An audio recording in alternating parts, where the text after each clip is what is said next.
नमस्कार दोस्तों, आज की इस वीडियो में आप सभी का स्वागत है।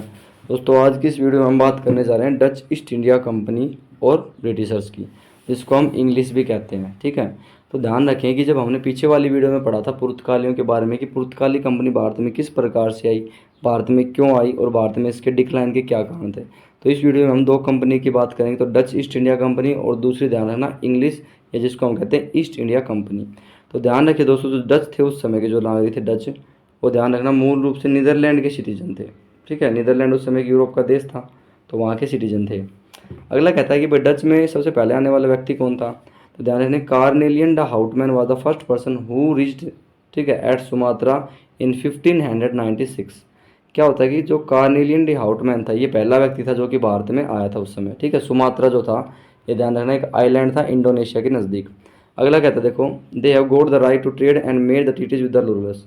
इनको एक अधिकार दिया गया था कि आप भारत में जाइए, व्यापार करिए और कितना हो सके राजाओं से संधि कीजिए, ताकि हम अधिक से अधिक क्या कर सके, हमारा एक्सपेंशन कर सके, हमारा क्षेत्र को बढ़ा सकें। ये इनको अधिकार दिए जाते हैं, ध्यान रखिए। अगला देखो क्या कहता है, सेटलमेंट। सेटलमेंट इन इंडिया, जब भारत में ईस्ट इंडिया कंपनी आती है तो वो भी अपनी कोई स्थापना करती है। ठीक है, कोई ना कोई फैक्ट्री स्थापित करती है। जब भारत में पुर्तगाली आए थे तो उन्होंने भी अपनी कोई ना कोई फैक्ट्री स्थापित की थी। ऐसे ध्यान रखें, जब डच ईस्ट इंडिया कंपनी आती है तो ये भारत में अपनी व्यापारिक फैक्ट्री स्थापित करती है। कहाँ पे? मसूलीपट्टनम में। ठीक है, जो कि आंध्र प्रदेश में था उस समय। और ये कब करती, ध्यान देना, 1605 में सेटअप करती है। आगे कहता देखो, दे captured the Nagapattinam near the Madras. अब ध्यान रखिए, उस समय जो मद्रास था उसको भी कैप्चर कर लेते हैं। ठीक है, और ध्यान रखना नागापट्टनम को भी क्या कर लेते हैं, कैप्चर कर लेते हैं। ये दोनों इस समय ध्यान रखना व्यापारिक फैक्ट्रियाँ स्थापित करते हैं। और ये दोनों के दोनों ध्यान रखना कहाँ पे थी, ये ध्यान रखना ईस्टर्न कोस्ट पे थी। ठीक है, मतलब ये भारत के ध्यान रखना पूर्व में स्थापित करते हैं। आगे देखो क्या कहता है, other important centre of Dutch east India company in India. तो ध्यान देना 1609 में क्या करते हैं, सेटअप करते हैं अपनी व्यापारिक कंपनी। कहाँ पर? सॉरी, व्यापारिक फैक्ट्री कहाँ पर? पुलिकट में। और पुलिकट आपको पता है उस समय कहाँ था? ओडिशा में था। ठीक है, और ओडिशा में पुलिकट, ओडिशा जो था उस समय याद है ना, व्यापारिक फैक्ट्री स्थापित करके, और ये क्या करते हैं, ये मद्रास के नज़दीक आ जाते हैं। ठीक है, और आपको पता है कि जो मद्रास था, ठीक है, ये ईस्ट इंडिया कंपनी का एक हेडक्वार्टर था उस समय, ध्यान रखना, दक्षिणी भारत में। आगे देखो क्या कहता है, इसकी और व्यापारिक फैक्ट्री कौन कौन सी थी, तो ध्यान रखना इस सूरत में अपनी व्यापारिक फैक्ट्री स्थापित करते हैं। ठीक है, कहाँ करते हैं? सूरत में। यहाँ पे आएगा सूरत। ठीक है, तो सूरत में कब करते हैं व्यापारिक फैक्ट्री स्थापित? ये 1616 में। उसके अलावा विमलीपट्टनम में 1641 में, कराईकल में 1645 में, चिनसूरा में 1653 में, और कोच्चिन में सन 1663 में। अब ध्यान रखिए दोस्तों, जो विमलीपट्टनम है, ठीक है, और ये जो कराईकल है, ध्यान रखना तमिलनाडु का क्षेत्र था उस समय। ठीक है, तमिलनाडु आंध्र प्रदेश का। उसके अलावा जो चिनसूरा, ध्यान रखना, ये वेस्ट बंगाल का उस समय क्षेत्र था। और जो कोच्चिन है, ध्यान रखें, ये किसका था? केरल का। ऐसे करके ध्यान रखना पूरे के पूरे दक्षिणी भारत को एक कंट्रोल में करने का प्रयास करते हैं। आगे देखो क्या कहता है, the trading items of the Dutch. भाई किस प्रकार से किन की चीज़ों का ट्रेड करते थे। ठीक है, इनके जो थे ना, जो मेन कमोडिटीज़ थी ट्रेड की, वो क्या क्या थी, तो ध्यान रखिए, सबसे पहले इंडिगो का ट्रेड करते थे। ठीक है, आपको पता है कि जो इंडिगो था उस समय एसेंशियल आइटम था, जो कि जिसकी यूरोप में हाई डिमांड थी, क्योंकि इससे क्या बनता था, ठीक है, डाई बनाई जाती थी, जिसको हम ये क्या करते थे, यमुना, ठीक है, वैली से उत्पादित करते थे।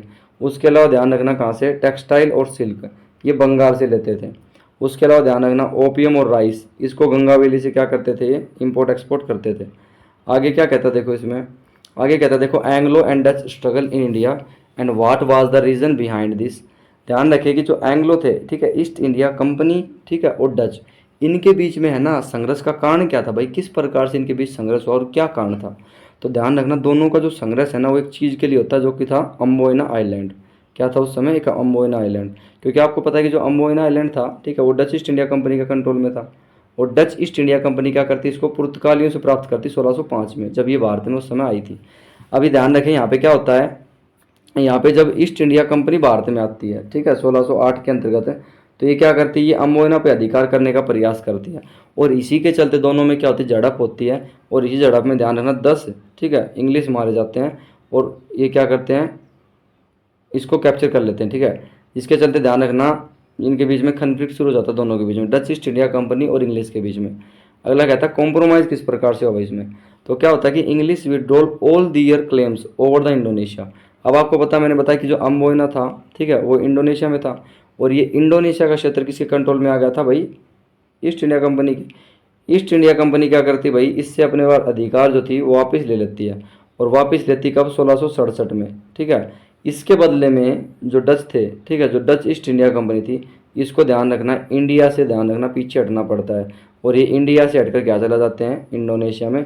और अब इंडोनेशिया से ध्यान रखना इंडिया में कौन आ गए, तो आ जाते हैं ब्रिटिश ईस्ट इंडिया कंपनी। और इसी के चलते ध्यान रखना धीरे धीरे क्या होता है कि इंग्लिश ईस्ट इंडिया कंपनी का भारत में व्यापारिक गतिविधियों में प्रसार होने लगता है। अगला देखो क्या कहता है, the Dutch change their headquarter, ठीक है। अब देखो मैंने बताया था कि भारत में भाई इनका हेडक्वार्टर था, ठीक है, पुलिकट में था, उसके अलावा चिनसूरा में था, उसके अलावा कराईकल में था। तो क्या होगा, जब इंडोनेशिया में जाएंगे ध्यान रखिए तो इनको भारत तो छोड़ना पड़ेगा, तो इनका हेडक्वार्टर भी चेंज होगा, ध्यान रखना, ठीक है। आगे देखो क्या कहता है, आगे कहता है देखो डिक्लाइन, भाई इनका पतन किस प्रकार से हुआ। तो ध्यान रखिए, battle of Hubli was fought between the East India Company and the Dutch in 1759। भाई ईस्ट इंडिया कंपनी, ठीक है, और डच के बीच में बैटल होता है, ध्यान रखें, ठीक है, जिसको हम कहते हैं बैटल ऑफ हुबली, और इसी को ध्यान रखना हम बैटल ऑफ बेदरा भी कहते हैं, ठीक है। क्या कहते हैं, बैटल ऑफ बेदरा। ये सन 1759 में होता है, और इसी युद्ध के बाद जो डच ईस्ट इंडिया कंपनी थी इसका भारत से ध्यान रखना पूर्ण रूप से डिक्लाइन हो जाता है, और ये भारत को छोड़ के इंडोनेशिया चली जाती है, और इंडोनेशिया में जो कंपनी मैंने बताया था इंग्लिश, ठीक है, वो भारत की सुप्रीम पावर बन जाती है, ठीक है, बैटल ऑफ बेदरा के बाद। तो आपसे एक क्वेश्चन पूछ सकता है कि भाई किस बैटल के बाद है ना डच ईस्ट इंडिया कंपनी का भारत से पतन हो गया था, तो बताएंगे बैटल ऑफ बेदरा और बैटल ऑफ हुबली, दोनों ही है, ठीक है। आगे देखें, आगे देखो क्या कहता है, इंग्लिश। अब ध्यान रखें, हमने डच के बारे में पढ़ लिया, डच की इतनी ही गतिविधियां थी भारत में, यहीं तक सीमित रहते हैं। अब जो थी ध्यान रखना, जो सुप्रीम पावर भारत में आती है उसका नाम होता है इंग्लिश ईस्ट इंडिया कंपनी, ठीक है। ये देखो, तो ध्यान रखिए जो इंग्लिश ईस्ट इंडिया कंपनी थी इसके भारत में आने के पीछे दो कारण थे, ध्यान रखें। एक तो था ट्रेड, ठीक है, और दूसरे ध्यान रखना एक्सपेंशन करना था अपने टेरिटरी का। कि भाई आपको पता है कि जो यूरोप था उस समय, यूरोप में क्या था, यूरोप में रॉ मटेरियल की मांग थी, और रॉ मटेरियल के लिए ध्यान रखना आपको क्या चाहिए था, आपको संसाधनों की आवश्यकता थी, भाई कहीं से तो रॉ मटेरियल लोगे आप। तो उसके चलते ध्यान रखना ये क्या करते हैं, अपनी अलग अलग देशों में कॉलोनी बनाने लगते हैं, ठीक है, जिसके चलते भारत में भी आते हैं, और भारत से क्या करते हैं, कच्चा माल लेके और यूरोप में बेच देते हैं, और उसको तैयार करके दोबारा भारत में बेच देते हैं, ताकि इसको क्या रहे, इसका लगातार इकोनॉमी ग्रो करती रहे। तो इसी के चलते ध्यान रखना Francis Drake voyage around the world in 1580। इसी के चलते एक व्यक्ति होता है जिसका नाम होता है फ्रांसिस ड्रेक, यह क्या करता है, पूरी विश्व की यात्रा करता है, ठीक है, 1580 में, और ये देखता है कि भाई कौन सा क्षेत्र जो है ना वो सबसे अधिक है ना रिच है, इसमें मिनरल्स में और रॉ मटेरियल में। तो ये देखता है कि भाई जो ईस्टर्न पार्ट है ना वर्ल्ड का ये सबसे अधिक रिच है, और इसी के चलते ध्यान रखना ईस्ट इंडिया कंपनी, ठीक है, भारत में आती है ताकि अपनी ट्रेड को बढ़ावा कर सके।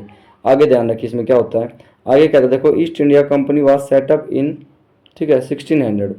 अब ध्यान रखें जो ईस्ट इंडिया कंपनी थी इसकी स्थापना ध्यान रखें कि 31 दिसंबर सन 1600 को होती है, ठीक है, जब महारानी जो एलिजाबेथ थी वो एक चार्टर एक्ट पे हस्ताक्षर करती हैं, और इसी के चलते इनको अधिकार दे दिया जाता है कि भाई आप जाइए और 15 साल तक जो है ना ईस्ट में व्यापार करो बिना किसी आप, ठीक है, रिस्ट्रिक्शन के। तो इसी के चलते ध्यान इनको एक्सक्लूसिव राइट मिल जाते हैं, ठीक है, for the trade in the east. आगे देखो क्या कहता है, initially monopoly of the trade was granted of 15 years. जो शुरुआत में इनको मोनोपोली दी गई थी ट्रेड की वो ध्यान रखना केवल 15 साल की दी गई थी, कितने साल की, 15 साल की। लेकिन यही जो मोनोपोली ध्यान रखना ये 1609 में बढ़ के क्या हो जाती है, इंडेफिनेट टाइम के लिए हो जाती है, मतलब अनिश्चित समय के लिए व्यापार कर सकते थे भारत में। आगे क्या कहता है देखो इसमें, आगे कहता है देखो इन मेन 1609 extended for the indefinite time. तो ध्यान रखना इसका अनिश्चित काल के लिए बढ़ जाता है कि भाई अनिश्चित काल के लिए आप भारत में व्यापार करो। अब देखो अराइवल होता है, तो भारत में सबसे पहले आने वाला व्यक्ति कौन था भाई, जो ईस्ट इंडिया कंपनी का एक रिप्रेजेंटेटिव बन के भारत में आता है, तो उसका नाम था कैप्टन विलियम हॉकिंस, ठीक है। उस समय के जो व्यक्ति थे ध्यान रखना जेम्स, ठीक है, जेम्स फर्स्ट। तो जेम्स फर्स्ट क्या करते हैं, ये भेजते कैप्टन विलियम हॉकिंस को एज ए रिप्रेजेंटेटिव जहांगीर के कोर्ट में, जो कि ध्यान रखना 1609 में आता है। और 1609 में जब जहांगीर के कोर्ट में आता ध्यान रखना, तो इनको जो पुर्तगाली थे वो रोकने का पूर्ण प्रयास करते हैं, ठीक है, जो कि हम आगे पढ़ेंगे, जिसके चलते इन दोनों के बीच में युद्ध भी होता है। अब कहता है देखो he was not granted the permission to set up the factory at the Surat. भाई इसको जो है ना उस समय का जो मुगल बादशाह था जहांगीर, वो भारत में है ना परमानेंट फैक्ट्री स्थापित करने की अनुमति नहीं देता है। इसके पीछे दो कारण थे ध्यान रखना, क्योंकि जो उस समय का जहांगीर था वो समझता था कि भाई हमारे पास तो किसी प्रकार की नौसेना है नहीं, तो हम तो भाई किस प्रकार से व्यापार कर सकते हैं समुद्र पे। लेकिन ध्यान रखना वो समझता था कि जो पुर्तगाली है ना इनके पास सबसे अच्छी नेवी है, इनके पास सबसे अच्छी नेवी है, इनको कोई हरा भी नहीं सकता। लेकिन ध्यान रखना इसी के चलते ध्यान रखना जहांगीर का भरम जो है ना वो 1612 में टूट जाता है, जब क्या करते हैं कि जब ईस्ट इंडिया कंपनी जो है ना वो पुर्तगालियों को हराती है बैटल ऑफ स्वाली में, ठीक है, या जिसको हम कहते हैं बैटल ऑफ स्वाली होल। तो इसी के चलते ध्यान रखना जहांगीर क्या करता है, इनसे इंप्रेस होके और इनको ग्रांट कर देता परमिशन 1613 में, ठीक है, कि आप भारत में अपनी फैक्ट्री स्थापित कर सकते हो परमानेंटली। अब देखो क्या कहता है, ही लेफ्ट द आगरा कोर्ट इन 1611। ध्यान रखिए कि जो जहांगीर के समय में जो आया था कैप्टन विलियम हॉकिंस, ये क्या करता है 1611 में इसका कोर्ट छोड़कर यहाँ से चला जाता है। कहाँ चला जाता है, ये इंग्लैंड।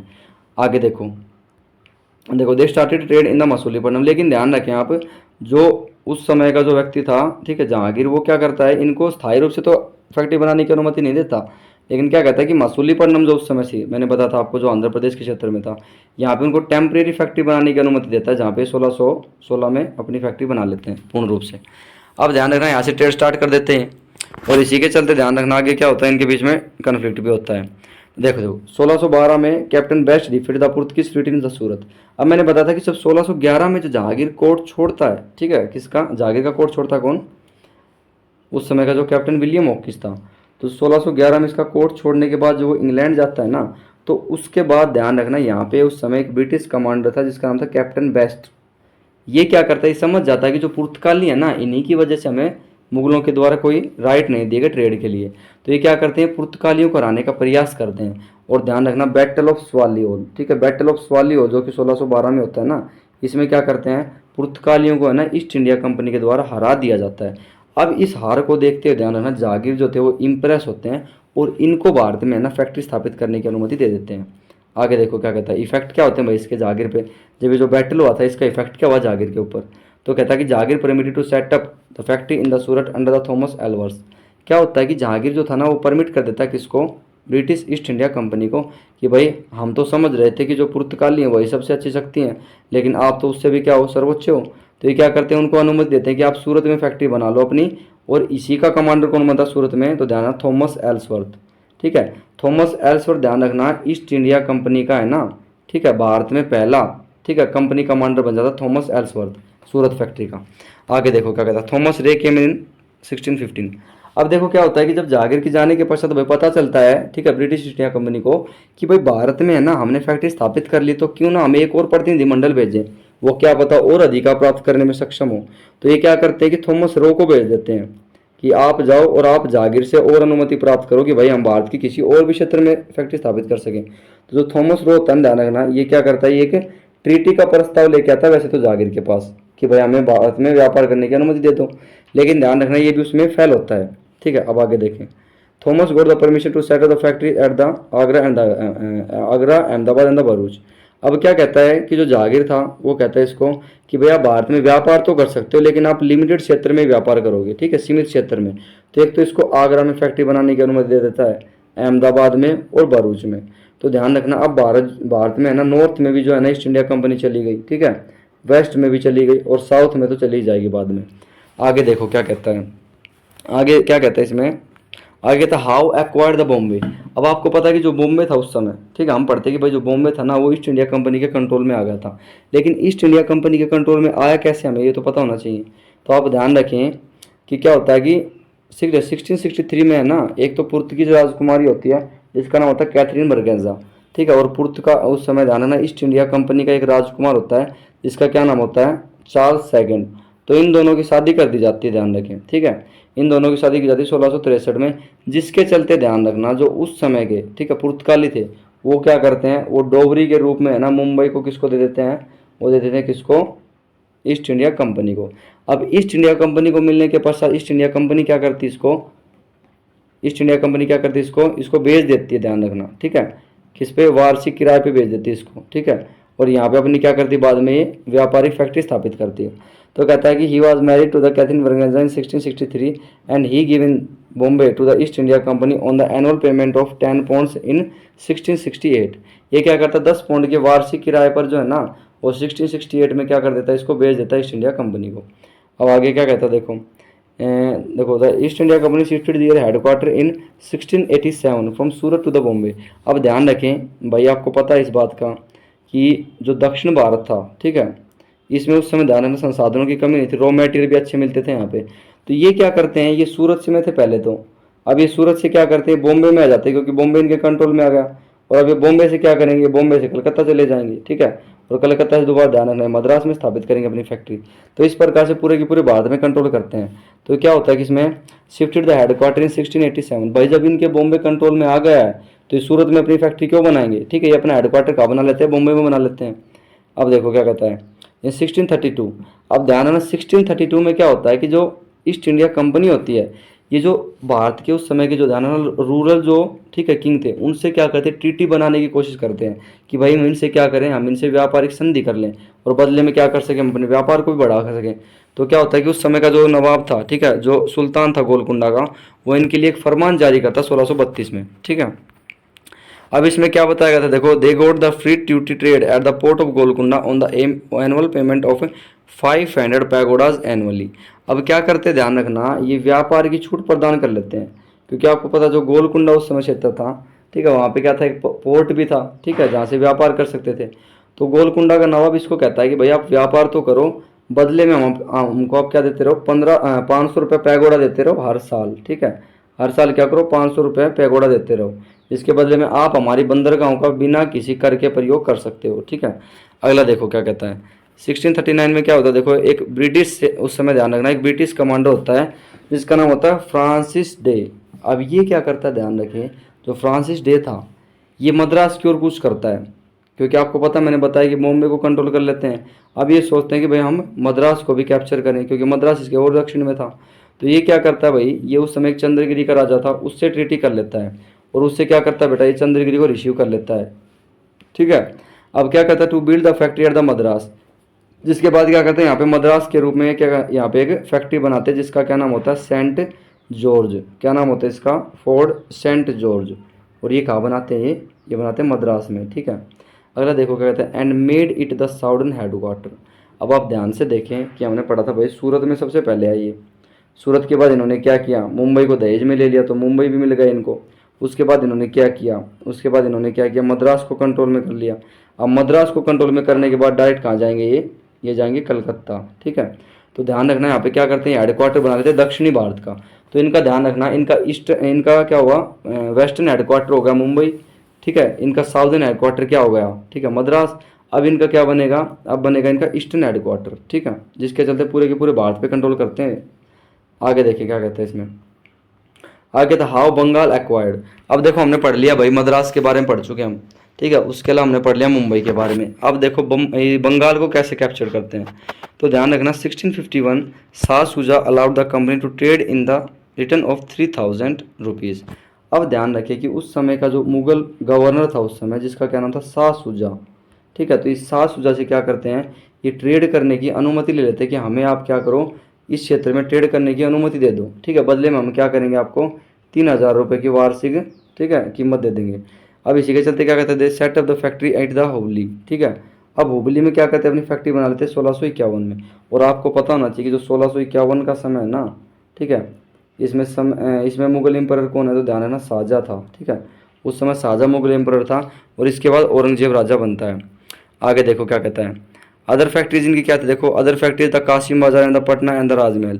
अब आपको पता है कि जो वर्तमान का जो बंगाल है ना, ये वो बंगाल नहीं है जो कि हम आज देखते हैं, ठीक है। उस समय ध्यान रखना ओडिशा भी, ठीक है, उसके अलावा ध्यान रखना बंगाल, बिहार, झारखंड, छत्तीसगढ़ और उसके अलावा बांग्लादेश, ठीक है, और उसके जो उत्तरी पूर्वी राज्य हैं उनको भी मिलाकर उस समय का बांग्लादेश, ये बंगाल बनता था।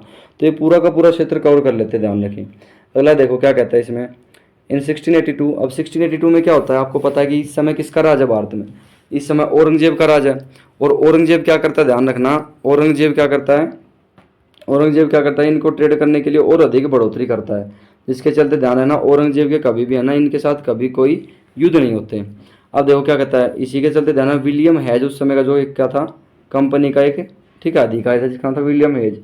ये अपील करता है किसे, शाइस्ता खां से, ठीक है, किसके लिए, कि भाई आप हमें क्या करो, आप हमें यहाँ पे फोर्ट बनाने की अनुमति दे दो, ठीक है, फोर्टिफिकेशन करने की अनुमति दे दो। तो शाइस्ता क्या करता है, इसको फोर्टिफिकेशन करने की अनुमति दे देता है कि आप यहाँ पे क्या करो, एक अपनी फैक्ट्री बनाओ और उसके चारों तरफ आप क्या कर सकते हो, किलेबंदी कर सकते हो। तो शाइस्ता खां से इन्होंने क्या की, अनुमति प्राप्त कर ली। अब आगे देखिए क्या होता है, आगे क्या कहता है, हाउ कलकत्ता एक्वायर्ड। अब देखो हमने पढ़ लिया कि बंगाल में व्यापार तो करना शुरू कर दिया। अब ध्यान रखिए क्या करते हैं भाई, कलकत्ता को कैसे बनाते हैं, कलकत्ता कैसे कंट्रोल में आता है इनके। तो इसी के चलते ध्यान रखना 1690 में क्या होता है, एक व्यक्ति होता है जिसका नाम होता है जॉब चार्नोक। अब जॉब चार्नोक क्या करता है, ये रेवेन्यू राइट प्राप्त करता है 3 गाँव के, ठीक है, किससे, उस समय के जो बंगाल में ध्यान रखना नवाब थे, ठीक है, सॉरी नवाब नहीं, उस समय क्या थे, मुगलों के जो राज था ना, तो उनसे क्या करता है 3 क्षेत्र थे, तो कालीकट, एक सुतानुती, ठीक है, और एक ध्यान रखना गोविंदपुरा।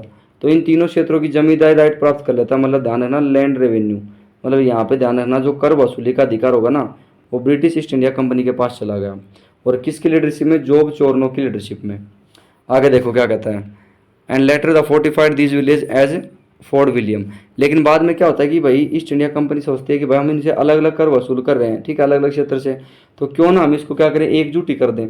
तो ध्यान रखना है तीनों को मिलाकर क्या बना लेते हैं, फोर्ट विलियम बना लेते हैं। और बाद में इसी क्षेत्र को हम क्या कहते हैं, कलकत्ता भी कहते हैं पूरा का पूरा। आगे देखो क्या कहते हैं, in 1700 the Charles Eyre became the president of the Fort William. अब आपको पता है कि जहाँ पे भी ये जाते थे ना, वहाँ पे एक फोर्ट जरूर बनाते थे। जैसे हमने पढ़ा भाई सेंट जॉर्ज इन्होंने चेन्नई में बना लिया, ठीक है, इन्होंने फोर्ट विलियम का बना लिया, कलकत्ता में बना लिया। लेकिन इसी के चलते ध्यान 1700 में क्या होता है, एक व्यक्ति होता है जिसका नाम था चार्ल्स आयर। तो ब्रिटिश ईस्ट इंडिया कंपनी क्या करती है, यहाँ पे एक नए पद सृजन कर लेती है कि भाई हम तो व्यापार कर रहे हैं, हमने तो मुंबई में भी व्यापार करना शुरू कर दिया, मद्रास में भी व्यापार करना शुरू कर दिया, और हमने कलकत्ता में भी व्यापार शुरू करना कर दिया, ठीक है, फोर्ट विलियम के तौर पर। तो ये क्या करते हैं, यहाँ पे प्रेसिडेंट का पद का सृजन कर देते हैं। और चार्ल्स आयर जो था उस समय, उसको क्या बनाते हैं, फोर्ट विलियम का पहला प्रेसिडेंट बना देते हैं। मतलब यहाँ का पहला जो ध्यान रखना प्रेसिडेंट बन जाता है कौन, चार्ल्स आयर, ठीक है। आगे देखो 1715। अब आपको पता 1715 के दौरान जो है ना, ये लेटर मुगल्स का समय शुरू हो जाता है, ध्यान रखें, ठीक है, उत्तरवर्ती जो मुगल थे ना, इनका समय शुरू हो जाता है। और इस समय ध्यान रखना कौन था, फर्रुखशियर, ठीक है, ठीक है, फर्रुखशियर जो था ध्यान रखना, वो क्या था, इस समय मुगल बादशाह था, ठीक है। तो ये क्या करता है, इससे भी जो ईस्ट इंडिया कंपनी है ना, वो कुछ व्यापारिक अधिकार प्राप्त करने का प्रयास करती है। और इसी के चलते ईस्ट इंडिया कंपनी क्या करती है, एक व्यक्ति होता है जिसका नाम होता है जॉन सरमन, ठीक है, क्या नाम होता है इसका, जॉन सरमन। इसकी लीडरशिप में एक प्रतिनिधिमंडल को भेजती है कि आप जाओ और व्यापारिक अधिकार प्राप्त करने का प्रयास करो मुगलों से। तो जॉन सरमन की लीडरशिप में आता है, फर्रुखशियर को कुछ राइट भी प्रोवाइड करता है जो कि व्यापार से संबंधित है, कि भाई कहाँ कहाँ, एक तो बंगाल, गुजरात और हैदराबाद, यहाँ पे इनके व्यापारिक अधिकार प्राप्त हो जाते हैं। अब देखो यहाँ पे ट्रीटी हो जाती है इनके बीच में, कब होती है ट्रीटी, ध्यान रखें, तो ध्यान रखना 1715 में, ठीक है, जब फर्रुखशियर का भारत में राज है। और इसमें क्या होता है देखो, import and the export duties exempted from the old taxes. कहने का मतलब ये था कि भाई जितना भी व्यापार करो आप भारत में, ठीक है, जितना भी आयात करो, जितना भी निर्यात करो मुगल टेरिटरी के द्वारा, लेकिन आपसे किसी भी प्रकार का टैक्स नहीं लिया जाएगा। ये बात कौन कहते हैं उस समय, ये बात कहते हैं फर्रुखशियर, ठीक है, इंग्लिश को। आगे क्या कहता देखो, ठीक है, टू इश्यू द दस्तक। अब ध्यान रखना एक दस्तक उस समय ध्यान रखना एक पास होता था, ठीक है, जो कि ट्रेड करने के लिए जारी किया जाता था। जैसे हम लाइसेंस का यूज़ करते हैं वर्तमान में, ठीक है, कि भाई लाइसेंस के द्वारा हम कहीं भी क्या कर सकते हैं, वाहन लेके जा सकते हैं। ऐसे ध्यान रखना उस समय जो था ना, ईस्ट इंडिया कंपनी को दस्तक है ना इशू करने का राइट मिल गया था। अब दस्तक जो था ना, ध्यान रखना, उसको इशू करके है ना east India company through out the territory of India, मतलब पूरे के पूरे भारत में कहीं भी व्यापार कर सकती थी इसको दिखाकर दस्तक को, ठीक है। ऐसे कह सकते हैं कि ध्यान रखना इससे कंपनी को है ना ट्रेड करने का पूर्ण अधिकार मिल गया भारत में, ठीक है, बिना किसी भी प्रतिबंध के। जिसके पास दस्तक है वो व्यापार कर सकता था। आगे देखो क्या कहता है, and company could also rent land around the Calcutta. अब ध्यान रखना कंपनी को एक अधिकार प्राप्त और दिया जाता है कि भाई कंपनी जो है ना, वो कलकत्ता के चारों तरफ है ना भूमि भी खरीद सकती है, और उसको क्या कर सकती है, पट्टे पे भी दे सकती है, ठीक है, उससे टैक्स वसूल कर सकती है। तो ये भी अधिकार फर्रुखशियर ने इनको दे दिया। अगला देखो क्या कहता है, exempted from the old taxes in the Surat in the return of 10,000 rupees. अब देखो कितनी कम राशि के बदले में क्या करता फर्रुखशियर, ये कह देता है कि भाई आप व्यापार तो करो, ठीक है, सूरत में, लेकिन बदले में क्या करना पड़ेगा आपको, आपको हमें 10,000 रुपये सालाना देना पड़ेंगे, और बदले में आप क्या करो, पूरे के पूरे सूरत में बिना किसी करके क्या करो, व्यापार करो। तो इससे ध्यान रखना मुगलों का क्या होता है, आर्थिक व्यवस्था भी डाउन चली जाती है, जिसके चलते कि क्योंकि क्या करता है, एक ब्लैंक चेक दे दिया इन्होंने कि भाई आप इस चेक में कुछ भी भरो और व्यापार करते रहो। तो इससे क्या हुआ, इनसे इनकी इकोनॉमी भी ग्रो नहीं होती, ठीक है, इनकी मुगलों की। तो ये भी कारण ध्यान रखना इससे जुड़ा रहता है। आगे क्या होता है देखो, क्या कहता है, company coin would be legal. अब ध्यान रखिए कंपनी क्या करती है, एक राइट और ले लेती इनसे कि भाई आप तो मुगल जो कॉइन अपने छाप रहे हो ना, वो तो आपके चलेंगे ही, लेकिन ये खुद भी एक राइट ले लेते हैं कंपनी कि हमारे जो कॉइन है ना, वो भी क्या होंगे, लीगल होंगे पूरे के पूरे मुगल एम्पायर में, या पूरे के पूरे भारत में, ठीक है। आगे देखो क्या कहता है, आगे क्या कहता है, hence it called the Magna Carta of the Magna Carta of the company. अब ध्यान रखिए, इतने राइट मिलने के बाद इसको क्या कहा जाता है, Magna Carta of the company, ठीक है, जो कि 1715 में दिया जाता है। किसके द्वारा, फर्कुशियर के द्वारा। किसके लीडरशिप में लेते हैं, तो बताएंगे जॉन सरमन के नेतृत्व में, ठीक है। आगे देखें, आगे देखो क्या कहते हैं, इंपॉर्टेंट ईयर्स। अब देखो कुछ इंपॉर्टेंट ईयर है जो कि हमें पता होना चाहिए कि ब्रिटिश ईस्ट इंडिया कंपनी से संबंधित। जैसे कि 1600 में क्या होता है भाई, 1600 में सेटअप करती है कंपनी, ईस्ट इंडिया कंपनी का फॉर्मेशन होता है 1600 में। और कंप्लीट बताएं तो ध्यान रखना 31, ठीक है, दिसंबर सन 1600, ठीक है। अब ध्यान रखना इस समय क्या होता है, ईस्ट इंडिया कंपनी की स्थापना होती है। अगला क्या होता है इसमें देखो, 1613 में परमानेंट फैक्ट्री बना लेते हैं, कहाँ पे, सूरत में। आपसे पूछ रहे कि बताओ भाई सबसे पहली फैक्ट्री कहाँ बनाई इन्होंने, तो क्या बताएंगे हम, मसूलीपट्टनम में। आपसे पूछे कि सबसे पहली ध्यान इन्होंने अस्थायी फैक्ट्री कहाँ बनाई, तो भी मसूलीपट्टनम बताओगे। आपसे पूछ ले कि सबसे पहले इन्होंने स्थायी फैक्ट्री कब बनाई, तो बताएंगे ध्यान रखना 1613 में। कहाँ बनाई, तो बताएंगे सूरत में। आपसे पूछ ले कि मसूलीपट्टनम इन्होंने फैक्ट्री कब बनाई, तो बताएंगे 1616 में। आगे क्या कहता है देखो, 1667 औरंगजेब इशू द फरमान। अब औरंगजेब क्या करता है, आपको पता है कि 1667 में क्या करता है औरंगजेब, इनके लिए कुछ व्यापारिक सुविधा दे देता है कि भाई आप भी क्या करो, भारत में व्यापार करो, बदले में आप हमें क्या कर सकते हो, बदले में आप हमसे कोई युद्ध नहीं करें बस, ठीक है। तो इसके चलते ध्यान रखना ब्रिटिश ईस्ट इंडिया कंपनी पूरे के पूरे भारत पे कंट्रोल करती है और आने वाले कुछ समय तक ध्यान रखना भारत पे राज करती है। लेकिन ध्यान रखिए जो मुगलों के द्वारा अपनाई गई जो नीतियाँ थी, ठीक है, जैसे कि मुगलों ने बहुत सी इनको क्या कहते ट्रेड प्रिविलेजेस दे रखी थी। तो ट्रेड प्रिविलेजेस से ध्यान रखना, जो मुगलों का जो ध्यान रखना आर्थिक अर्थव्यवस्था थी ना, ये भी इनकी डाउन चली जाती है, ठीक है। क्योंकि आपको पता जो लेटर मुगल थे ना, ये दिल खोल के भाई कहते हैं कि भाई आप आराम से व्यापार करो, आप किसी भी प्रकार का टैक्स मत दो, बस हमें इतनी राशि देते रहो ताकि हमें कुछ काम न करना पड़े। तो इसके चलते ध्यान रखना इनका क्या होता है, आर्थिक व्यवस्था भी डाउन चली जाती है, ठीक है। और इसी के चलते ध्यान रखना बाद में जब ये भारत में पूर्ण रूप से अपना व्यापारिक कंपनी स्थापित कर लेते हैं, ठीक है, व्यापारिक कंट्रोल इनका स्थापित हो जाता है, तो क्या होता है कि यहाँ पे कौन आते हैं, फ्रेंच ईस्ट इंडिया कंपनी आते हैं। अब आपको ये पता होना चाहिए कि जब भारत में फ्रेंच ईस्ट इंडिया कंपनी आती है, तो आपको पता है कि फ्रेंच ईस्ट इंडिया कंपनी के आने से पहले जो उस समय के मुगल थे, ठीक है, ये तो डाउन हो ही चुके थे। लेकिन साथ ही साथ ध्यान रखना जो ईस्ट इंडिया कंपनी थी, इन्होंने क्या किया, सूरत पे भी कंट्रोल कर लिया, ठीक है, इन्होंने मुंबई पे भी कंट्रोल कर लिया, इन्होंने मद्रास पे भी कंट्रोल कर लिया, इन्होंने कलकत्ता पे कंट्रोल कर लिया, और दिल्ली का भी जो क्षेत्र था, ठीक है, जो कि उत्तर भारत का क्षेत्र था, ये भी कुछ इनके कंट्रोल में आ चुका है। तो आप देख सकते हैं कि इन्होंने कंप्लीट पूरे के पूरे भारत पे कंट्रोल कर लिया था उस समय, ठीक है, कुछ क्षेत्र को छोड़ के। तो ध्यान रखना इनको सबसे पहले इनका मेन स्ट्रॉन्ग होल्ड होने के कारण, ठीक है, भारत में इनका ध्यान रखें कि अच्छे तरीके से स्थायित्व होने के कारण, अच्छे तरीके से स्टेबिलिटी आ गई थी इनके अंदर, जिसके कारण ध्यान रखना ये फ्रेंच को भी हरा देते हैं भारत में। दूसरा कारण ध्यान रखना इसके पास क्या थी, अच्छी नेवी थी। और